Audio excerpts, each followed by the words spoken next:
አሁንም ጌታ እንደገና ስለ ደቡብ አፍሪካ እንዲህ አለኝ። መራር ሐዘን፣ ሞት እንዲሆን የታቀደ ክፉ ዕቅድ አለ። በዚህ 2 ቀን ውስጥ ምንድነው ያየሁት?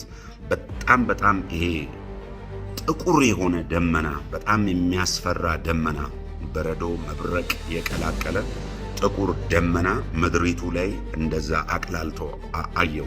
ከፊት ለፊታችሁ ያሉት ጊዜያት ልታልፉት ልትሻገሩት አትችሉም።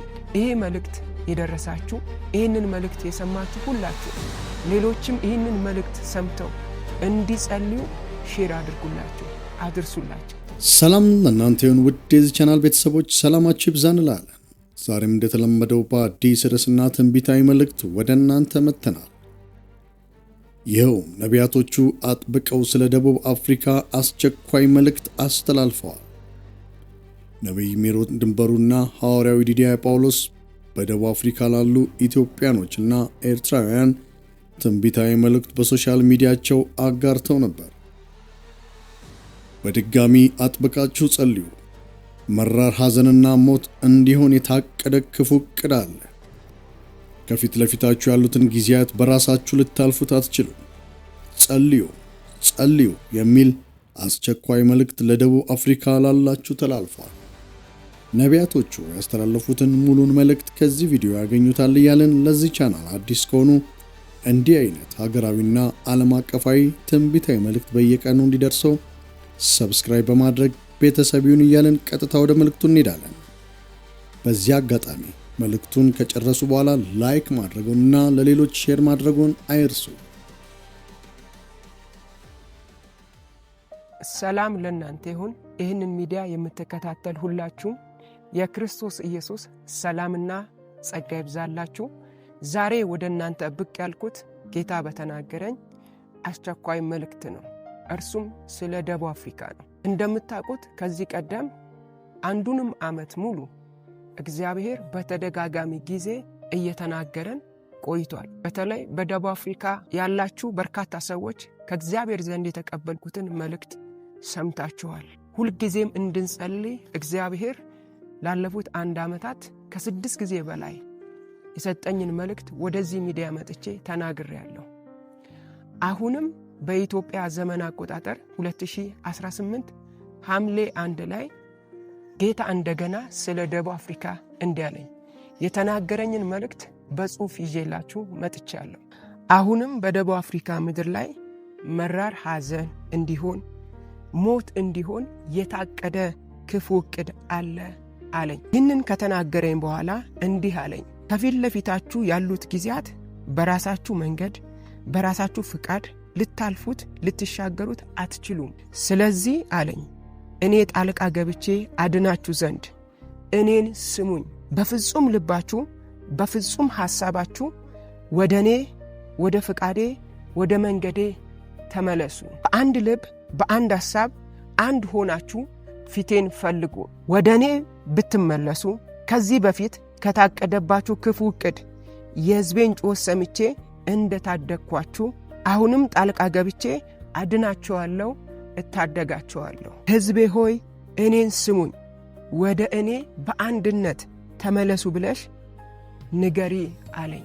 ወገኖቼ ይህንን መልእክት የምትሰሙ ወዳጆቼ ሁላችሁ ይህንን የጌታ ድምፅ ከሰማችሁ በኋላ በጸሎት በጌታ ፊት እንደምትተጉ ሙሉ እምነቴ ነው።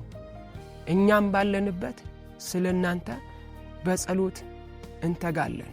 የጌታ ጸጋ ይደግፋችሁ። እግዚአብሔር ከክፉ ሁሉ ይጠብቃችሁ። ክፉን አያሰማችሁ፣ ድንጋጤ አያሳያችሁ። ይህንን መልእክት የሰማችሁ በደቡብ አፍሪካ የምትኖሩ ወገኖቻችን ሁላችሁም ይህንን መልእክት በማስተዋል በተደጋጋሚ በመስማት በእግዚአብሔር ፊት ጸልዩ፣ ትጉ፣ አስተውሉ። እግዚአብሔር ያለው እኔን ስሙኝ ነው። ስለዚህ በማስተዋል በፊቱ እንጸልይ። ይሄ መልእክት የደረሳችሁ ይህንን መልእክት የሰማችሁ ሁላችሁ ሌሎችም ይህንን መልእክት ሰምተው እንዲጸልዩ ሼር አድርጉላቸው፣ አድርሱላቸው። ተባረኩ። እግዚአብሔር ከክፉ ሁሉ ይጠብቃችሁ። ጸጋ ከእናንተ ጋር ይሁን። ሻሎም ሻሎም። የእግዚአብሔር ጸጋና ሰላም በረከት በሳውዝ አፍሪካ ዙሪያ ላላችሁ እጅግ በጣም ለመወዳችሁና ለማከብራችሁ መላው ኢትዮጵያውያንና ኤርትራውያን የእግዚአብሔር ጸጋና ሰላም ለሁላችሁም ይድረሳችሁ። እንግዲህ በሳውዝ አፍሪካ ያላችሁ ወገኖቻችን ስለ እናንተ በእግዚአብሔር ፊት ያው እየጸለይን ነው፣ እየማለድን ነው፣ እየጾምን ነው፣ እግዚአብሔርን ፊት እየፈለግን ነው። እግዚአብሔር ስለ ምድሪቱ የሚለው ነገር ምን እንደሆነ ለማወቅ እየጸለይን ነው ማለት በየአቅጣጫው ስፔሻሊ በሀዲያ፣ በከምባታ፣ በወላይታ ዙሪያ ባጭሩ በሲዳማ እንደዚሁ ደግሞ በደቡብ ዙሪያ ላይ ከፍተኛ የሆኑ ጸሎቶች በተለይ በደቡብ አካባቢ ያለው ማህበረሰብ እንደዚሁም ደግሞ በኢትዮጵያ የተለያዩ አይነት ቦታዎች ላይ እናቶች፣ አባቶች፣ ወጣቶች ስለ እናንተ እየማለዱ ነው፣ እየጸለዩ ነው፣ እየቃተቱ ነው እና እንደው ዝም ብሎ ሚዲያ ላይ ወጥቶም እንደዚህ እንደዛ የጸለይን መሆናችንንም ለማሳየት ብዙ እንደዛ አይነት ነገር አልፈለኩም። ማለት እግዚአብሔር እንደ እግዚአብሔር ነቢይ እንደ እግዚአብሔር ሰው እግዚአብሔር ስለ ምድሪቱ የሚናገረውን ትክክለኛው የሆነውን የእግዚአብሔርን መለኮታዊ ፈቃድ እስካውቅ ድረስ ምንም ማለት አልፈለኩም። ግን በውስጥ እየጸለይ ነው ያለ ነውና እግዚአብሔር መልካም የሆነ ዜና፣ ሰበር የሆነ ዜና ወደ እኔ ስላመጣ በዛ በሳውዝ አፍሪካ አሁን ለወጣው አዋጅ እግዚአብሔር ወደ እኔ ያመጣው ድምፅ ስላለ ራእይ ስላለ መልካም ነገር ይዤላችሁ እንደገና ደግሞ ማስጠንቀቂያም ደግሞ ይዤላችሁ ነው የመጣሁት ባጭሩ ማለት ነው። ባጭሩ ምንድን ነበረ? በተደጋጋሚ በማደርጋቸው ጸሎቶች ያው እንጸልያለን። ነገር ግን በዚህ 2 ቀን ውስጥ ምንድን ነው ያየሁት? በጣም ይሄ ጥቁር የሆነ ደመና፣ በጣም የሚያስፈራ ደመና፣ በረዶ መብረቅ የቀላቀለ ጥቁር ደመና ምድሪቱ ላይ እንደዛ አቅላልቶ አየሁኝ። ባይዘዌ ይሄንን አሁን የምናገረውን ራእይ ከዚህ በፊት እዛ ሳውዝ አፍሪካ መጥቼ ከ6 ወር ከ5 ወር በፊት እግዚአብሔር ተናግሮኝ ተናግሬ ነበረ። ሶሻል ሚዲያቸውም ላይ አስቀምጠዋል እና ልክ ምናየው ይሄ ጥቁር ደመና፣ በጣም የሚያስፈራ ጥቁር ደመና ምድሪቱ ላይ አየውና ይሄ ግን ጥቁር ደመና የሚገርማችሁ ነገር ከእግዚአብሔር አይደለም፣ ከጥልቁ ዓለም ነው፣ ከጨለማው ዓለም ነው፣ ከዲያብሎስ የሆነ ዘንድ ነው እና ልክ ምንድነው ይሄ ጥቁር ደመና እንደ ሰው አፍ አለው። የሚገርማችሁ ነገር አፍ አለው። ደም የተጠማ ነፍስ የተጠማ ሰውን ለማስለቀስ የተዘጋጀ ልክ እንደዛ እኔ አንዱ የኔ እግዚአብሔር የሰጠኝ ስጦታ አጋንንትን በማውጣት ስለሆነ መናፍስትን የመለየት ስጦታ ስለሆነ አንዱ የሰጠኝ ልክ አጋንንቶች ሊወጡ ሲሉ በሰው ውስጥ ሆነው ይለፈልፋሉ። እንደዚህ ያደርጋታለሁ እንደዚህ ያደርገዋለሁ እያሉ ይለፈልፋሉ። ልክ እንደዛ ይሄ ጥቁር ደመና እንደዛ ይለፈልፋል። ደም የተጠማ ነፍስ የተጠማ ከክፉ የሆነ 100% ከእግዚአብሔር ያልሆነ ከጥልቁ ዓለም የሆነ የጨለማ አሰራር እና የሚገርማችሁ ነገር ግን ይሄ ጥቁር ደመና መሰንበትና መቆየት የቻለው በምን ምክንያት እንደሆነ ራሱ ነግራቸዋለሁ። እና ከዛ በኋላ ምን አያለው? ከዛ ከጥቁሩ ደመና በላይ ሌላ የሚያስፈራ ታላቅ የሆነ ብርሃን ሲመጣ አየው ከላይ ማለት ነው። እና ያ ጥቁሩ ደመና እየተገፈፈ ምድሪቱን ሲለቅ እንደገና ያ ጥቁር ደመና ለቆ ብርሃን ሲወጣ ፀሐይ ሲወጣ ምድሪቱ ላይ ተመለከትኩኝ ማለት ነው። ክብር ለአምላካችን ለእግዚአብሔር ይሁን። ስለዚህ መልካም ዜና አለኝ ለእናንተ፣ የምስራች አለኝ። ምንድን ነው መልካም ዜና ካላችሁ፣ ልክ እንዴት ነው አይሁድ እንዲጠፋ በ127 ሀገር ታውጆ ነበረ። ያንን አዋጅ ደግሞ የሚገለብጥ ሌላ አዋጅ ከእግዚአብሔር ዘንድ መጣ። ስለዚህ ፈጣን የሆኑ ሰረገሎች፣ ፈጣን የሆኑ ፈረሶች፣ ፈጣን የሆኑ መልእክተኞች ወደ 127 አገር ተልከው ያ የታወጀው አዋጅ እንደፈረሰና እንደተገለበጠ ያንን መልካም ዜና አበሰሩ ማለት ነው። ስለዚህ በሳውዝ አፍሪካ ምድር ላይ እንደዚህ ይሆናል። የታወጀውን ይህንን ክፉ አዋጅ እግዚአብሔር ጣልቃ ገብቷል። አዋጁን በአዋጅ እግዚአብሔር ይገለብጠዋል፣ ይሽረዋል። ለወንድሞቼና ለእህቶቼ በጣም የምነግራችሁ ከፍተኛ የሆነ ማስጠንቀቂያ አለ። ማለት በጌታ ወንድማችሁ ብሆንም በስጋ ደግሞ ወገን እንደመሆኔ መጠን በስጋም ጭምር ወገኖቼ ናቸው፣ እህቶቼ ወንድሞቼ ናቸው እና በጣም ላስጠነቀቃችሁ የምፈልገው ነገር አለ። በሳውዝ አፍሪካ ምድር ላይ በጣም የእግዚአብሔር ነገር እየተገፋ ያለበት ጊዜ ነው። በጣም ቅጥ ያጣ ዘረኝነት፣ ቅጥ ያጣ መከፋፈል፣ ጎሰኝነት በሰፈር በምን ይሄ ነገር በዓለማውያን ዘንድ ቢሆን ምንም ችግር የለውም። ይሄ ነገር ግን ተደረጃይቶ መጥቶ የት ገብቷል? ቤተ ክርስቲያን ውስጥ ገብቷል። ይሄ ደግሞ በጣም አደጋ አለው ወንድሞቼና እህቶቼ እና እንደ ቀልድ እንዳታዩት፣ ነገ ዋጋ ያስከፍላቸዋል።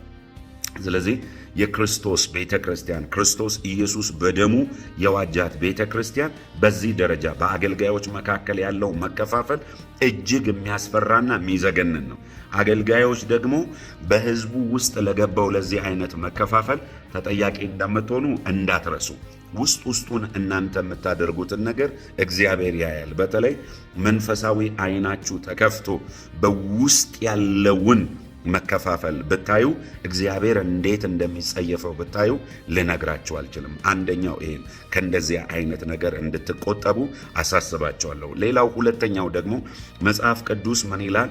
የሽሩንም በላ ጠጣ ወፈረ ሰባም ይልና መብላቱ መጠጣቱ መወፈሩ ስብ መሆኑ አይደለም፣ እግሩን ልቡ ደነደነ ይልና እግሩንም በእግዚአብሔር ላይ አነሳ ይላል። ስለዚህ ወንድሞቼና እህቶቼ እግዚአብሔር ከየት እንዳነሳችሁ ከየት እንደጠራችሁ ከምን አይነት ሁኔታ ውስጥ አውጥቶ አሁን ያላችሁበት ስፍራ እንዳደረሳችሁ ይህንን አምላካችሁን አትርሱት። ለዛ ነው አምላክ እግዚአብሔርን አስብ የሚለው። እግዚአብሔር በረዳን ጊዜ ባገዘን ጊዜ አቅምና ጉልበት በሰጠን ጊዜ በጎበኘን ጊዜ ከአመድና ከትቢያ ላይ አንስቶ እኛን ሰው ባደረገ ጊዜ ሰው ያደረገንን አምላክ ልንረሳ አይገባምና በዚህ አቅጣጫ እንድትጠነቀቁ እግዚአብሔር ማስተዋል እንዲሰጣችሁ በእግዚአብሔር ፍቅር አሳስባቸዋል። ሌላው ሶስተኛው እንደዚህ አይነት ከባድ አዋጅ ታውጆ በኢትዮጵያ ውስጥ በየቦታው በተለይ ደቡብ ውስጥ እናቶች፣ አባቶች፣ ወጣቶች አንዴ ጎዳና፣ አንዴ ስቴዲየም፣ አንዴ ቸርች፣ አንዴ በየጓዳው እያለቀሱ እያነቡ የእግዚአብሔርን ፊት በጾም በጸሎት እየፈለጉ እዛ ሳውዝ አፍሪካ ያላችሁ ግን አብዛኛው ወንድሞቻችን ምንም እንዳልተፈጠረ እዛ ሳውዝ አፍሪካ ያሉ ቤተ ክርስቲያኖች አገልጋዮች እንኳን ለጸሎት ጠርተዋችሁ እንኳን እንደማትመጡ ይሄንን አየው አስተዋልኩ እና በጣም አዘንኩላችሁ። ስለ እናንተ ሌላ ትውልድ እያነባ እያለቀሰ በጸሎት የእግዚአብሔርን ፊት እየፈለገ ምንም የማይመስላችሁ ሰዎች አላችሁና ይህ እንደዚህ አይነት ነገር ጥሩ አይደለም፣ አግባብ አይደለም እና እግዚአብሔር ወደ ልባችሁ ወደ ማስተዋላችሁ እንዲመልሳችሁ ጸሎቴ ነው። ሌላው አራተኛው በጣም ማስጠነቀቃችሁ የብዙ ሰዎች ደም በእግዚአብሔር ፊት እየጮኸ ነው ያለ። ያለፋችሁበትን ያልደከማችሁበትን ላባችሁን ያላፈሰሳችሁበትን ነገር የወንድማችሁን የወገናችሁን ያንን የሱን ነገር ለማግኘት ብላችሁ የገዛ ወንድሞቻችሁን የምታስገድሉ የምታስጨርሱ የደም ሰው የሆናችሁ ሰዎች ከዚህ አመጻችሁና ተግባራችሁ ተመለሱ ይላችኋል እግዚአብሔር። በቀል የእግዚአብሔር ነው፣ ፍርድ የእግዚአብሔር ነው። ምናልባት ከሰው ተደበቃችሁ የሆነ ነገር አድርጋችሁ ሊሆን ይችላል። ከሰው ተደበቃችሁ እንጂ ከእግዚአብሔር በምንም አይነት መልኩ ልትደበቁና ልትሰወሩ አትችሉም። ስለዚህ በዚህ አቅጣጫ እግዚአብሔር ማስተዋል ይስጣችሁ እና እባካችሁ ከእንደዚህ አይነት ክፉ አመፅ እና ተግባር እግዚአብሔር ከሚጸየፍበት ነገር ተመለሱ ይላቸዋል እግዚአብሔር። ሌላው በጣም ማሳስቤ የምነግራቸው የመጨረሻ ቅድስና ተጥሏል። በዛ በሳውዝ አፍሪካ ምድር ላይ እግዚአብሔርን መፍራት ትህትና ተጥሏል። ስለዚህ ወደ ቃሉ እንመለስ፣ ወደ ጸሎት እንመለስ። ቅድስናችሁን አጥብቃችሁ ያዙ። እግዚአብሔርን መፍራት አጥብቃችሁ ያዙ። ከክፋትና ከአመፅ ተመለሱ። ለእግዚአብሔር ቃል ተንበርከኩ፣ ተሸነፉ። እግዚአብሔር አምላክ ጣልቃ ገብቷል። አዋጅን በአዋጅ ገልብጧል። የአባቶቻችን የአብርሃም የይስሐቅ የያዕቆብ አምላክ እግዚአብሔር ጣልቃ ገብቷል። ስለዚህ አሁን የመጨረሻ አስጠንቅቄ የምነግራችሁ ነገር ምንድን ነው? ይሄ ክፉ የመንፈስ አሰራር ከምድሪቱ ላይ ለአንዴ ባይዘዌ ይሄ የመንፈስ አሰራር እንዳያንሰራራ ዳግም እንዳይመጣ ከፈለጋችሁ በአንድነት በጋራ በእውነተኛ ንስሐ በተሰበረ ልብ በተዋረደ መንፈስ በእግዚአብሔር ፊት ቀርባችሁ ስትጸልዩ ስትጾሙ እንደገና ይሄን የጨለማ አሰራር ድጋሚ እንዳያንሰራራ አድርጋችሁ መንፈሱን ሽባና ዱቄት አድርጋችሁ መምታት አለባችሁ። ስለዚህ ይህንን ነው የማሳስባችሁ። ጌታ እግዚአብሔር አብዝቶ ይባርካችሁ። እንወዳችኋለን። ጸጋና ሰላም ከእናንተ ጋር ይሁን። ሻሎም። ሃሌሉያ።